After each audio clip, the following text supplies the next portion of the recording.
Hello বন্ধুরা, আজকে আমি তোমাদেরকে একটা রান্না করে দেখাচ্ছি। দেখো, এই যে এটা সবাই চেনো, এটা হলো ধোকা, রেডিমেড ধোকা। এই রেডিমেড ধোকাটাকে আমি কি করে রান্না করি সেটাকে আমি তোমাদের সাথে শেয়ার করব। কারণ আমাকে অনেকে দোকানে কিনতে গেলেও আমাকে অনেকে বলেছে এটা কি করে বানাও, তো অনেকে হয়তো জানে না কি করে বানাতে হয়। আর এমনিতে তো ধোকা নিজেরা তৈরি করা যায় ছোলার ডাল ভিজিয়ে।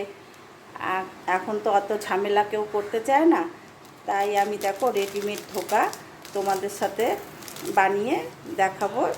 তোমরা সাথে থাকো, দেখো আমি কি করে ধোকার ডালনাটা করি। এখানে আমি 1 প্যাকেট ধোকা ঢেলেছি, দেখো আরেক প্যাকেট দিয়ে দিচ্ছি, 2 প্যাকেট ধোকা আমি তৈরি করব।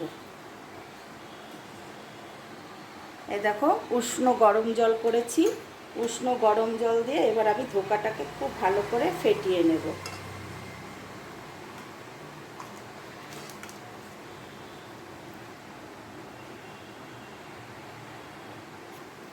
দেখো আমার এই ধোকাটা দেখো খুব ভালো করে ফেটানো হয়ে গেছে। খুব শক্ত করেও হবে না, আবার একদম নরমও না, পাতলাও হবে না, মানে এরকম মিডিয়াম করে ফেটাতে হবে। আর এর মধ্যে তো সব রকমের মশলা দেওয়াই থাকে, এখানে এইটার মধ্যে আর কি কোনো মশলা দিতে হবে না এখন। এবারে তোমাদেরকে আমি দেখাচ্ছি। দেখো কড়াতে আমি তেল দিয়েছি, আমি লোহার কড়াই বসিয়েছি, কারণ এটা লোহার কড়াই বা ননস্টিক কড়াইতে এই ডোটাকে বানাতে হয়।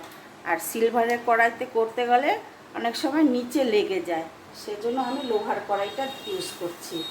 এবার আমি দেখো ব্যাটারটাকে দিয়ে দিলাম তেলের মধ্যে। এখানে আমি 2 চামচ তেল দিয়েছি।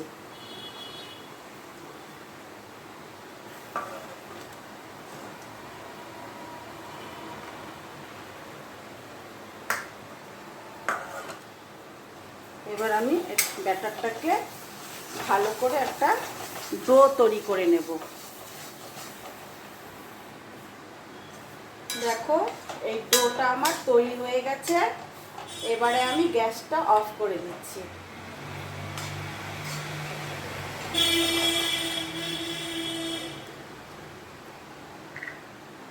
এবারে আমি দেখো এই যে একটা শুকনো থালা, এর মধ্যে আমি তেলটা মেখে নিচ্ছি।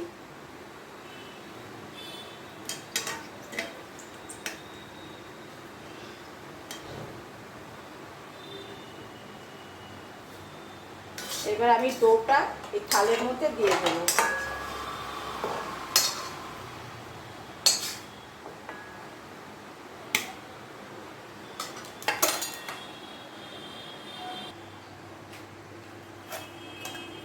এবারে দেখো এই যে থালার মধ্যে যে ডোটা ঢেলেছি সেটা আমি এবার খুব হাত দিয়ে একদম সমান করে এটাকে বসিয়ে দেব।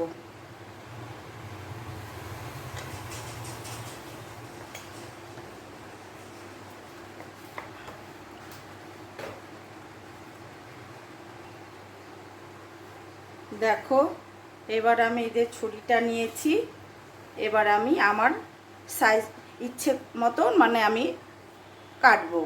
যার যেরকম ইচ্ছে সে সেভাবে করতে পারো। আমি এইভাবে কেটে নিচ্ছি। দেখো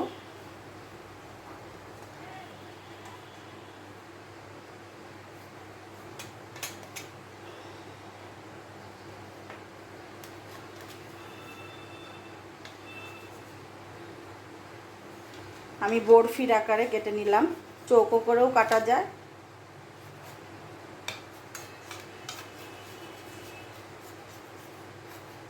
দেখো কেটে নিলাম এইভাবে। এইভাবে আমি সবগুলোকে কেটে নেব বরফির আকারে।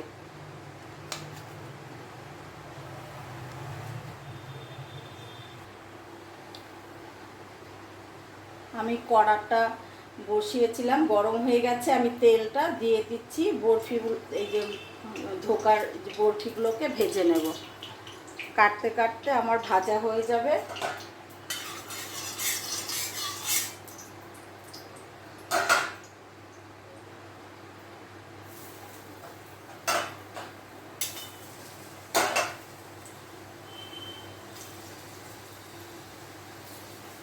সবগুলো বরফি আমি এইভাবে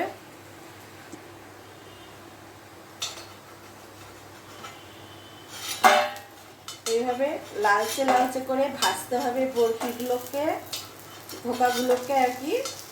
তো না, এটা ঝোলে দিলে, হালকা করে ভাজলে ঝোলে দিলে গলে যেতে পারে, সেজন্য একটু কড়া করেই ভাজতে হবে, এরকম লাল করে।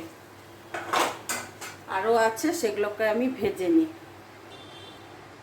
হ্যালো বন্ধুরা, দেখো এই যে আমি ধোকার ডালনাটা করব, তার জন্য আমি এই যে দেখো তেজপাতা আর শুকনো লঙ্কা নিয়েছি। আর নিয়েছি দেখো এখানে সাদা জিরের গুঁড়ো, ধনের গুঁড়ো, আর আদা, লঙ্কা বাটা, কাঁচা লঙ্কা বাটা, শুকনো লঙ্কা আমরা খাই না। আর নিয়েছি হচ্ছে কাশ্মীরি লাল লঙ্কার গুঁড়ো, চিনি, গরম মশলা, আর হলুদ আর নুন তো লাগেই। ওটা হলুদ নুন ছাড়া তো রান্না হবে না। এবার আমি যে ধোকাটা ভেজে নিয়েছি যে, সেটার মধ্যে আমি দেখো ফোড়নটা দিয়ে দিলাম। সাদা জিরে, শুকনো লঙ্কা আর তেজপাতা ফোড়নে দিয়ে দিলাম। এবার দিয়ে দিচ্ছি তোমার এই যে 2 চামচ দেবো আমি, কারণ ছোটো চামচ তো 2 চামচ লঙ্কা বাটা দিয়ে দিচ্ছি, কাঁচা লঙ্কা বাটা।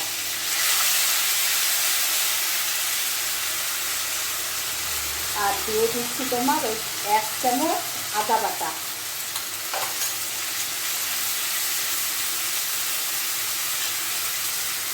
এবারে আমি একটু জল দিয়ে দিচ্ছি।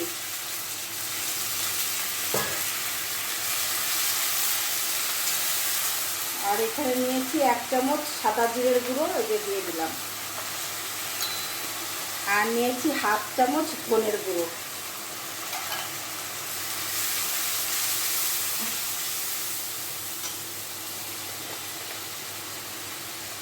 আর দিচ্ছি তোমার 1 চামচ হলুদ গুঁড়ো। আর লাগবে যে টমেটো কুচি, এই যে টমেটো কুচিটা আমি দিয়ে দিলাম। আর যে ধনে পাতা কুচি লাগবে, ওটা পরে লাগবে ধনে পাতাটা। টমেটো কুচিটা দিয়ে দিলাম। আর এবারে দিয়ে দিচ্ছি যে কাশ্মীরি লাল লঙ্কার গুঁড়োটা দিয়ে দিলাম।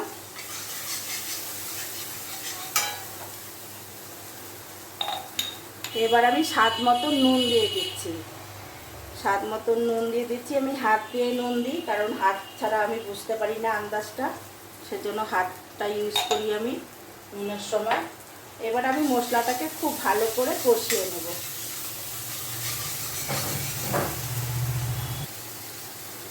এই মশলার সাথে আমি স্বাদ মতন 1 চামচের মতন মিষ্টি দিয়ে দিলাম, কারণ মিষ্টি না দিলে নিরামিষ রান্না ভালো লাগে না। তো যারা মিষ্টি খাও না তারা দেবে না। এবার আবার মশলাটাকে আমি ভালো করে কষিয়ে নিচ্ছি। মশলা দেখো আমার কষানো হয়ে গেছে, মশলা দিয়ে তেলটা ছেড়ে দিয়েছে। এবারে আমি এখানে জল দিয়ে দিচ্ছি ঝোলের জন্য। ডালনাটা যে করবো ধোকার, সেটার জন্য আমি পরিমাণ মতন জল দিয়ে দিচ্ছি। আর একটু জল লাগবে, আর একটু দিয়ে দিচ্ছি। আর এবার কটা কাঁচা লঙ্কা, চেরা কাঁচা লঙ্কা দিয়ে দিলাম। ঝোলটা ফুটে গেলে আমি ধোকাগুলো দিয়ে দেব। হ্যালো বন্ধুরা, দেখো আমার ঝোলটা ফুটে গেছে।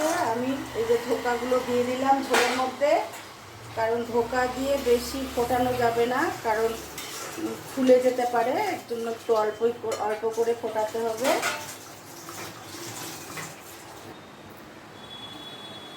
দেখো আমার রান্নাটা হয়ে গেছে।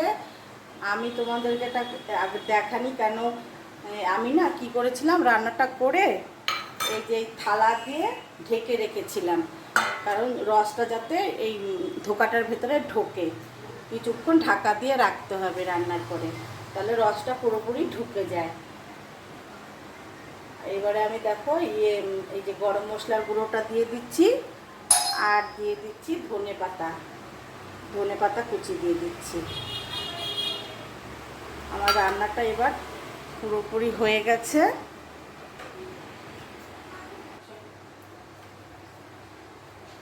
দেখো আমি রান্নাটা নামিয়ে দিচ্ছি। খেতে কিন্তু ভীষণ টেস্টি হয়। রান্নাটা আমার হয়ে গেছে, একটু মাখা মাখাই হবে এটা। আর হচ্ছে তোমাদের কেমন লাগলো আমাকে লাইক কমেন্ট করে সকলে জানিও। সকলে ভালো থেকো, সুস্থ থেকো।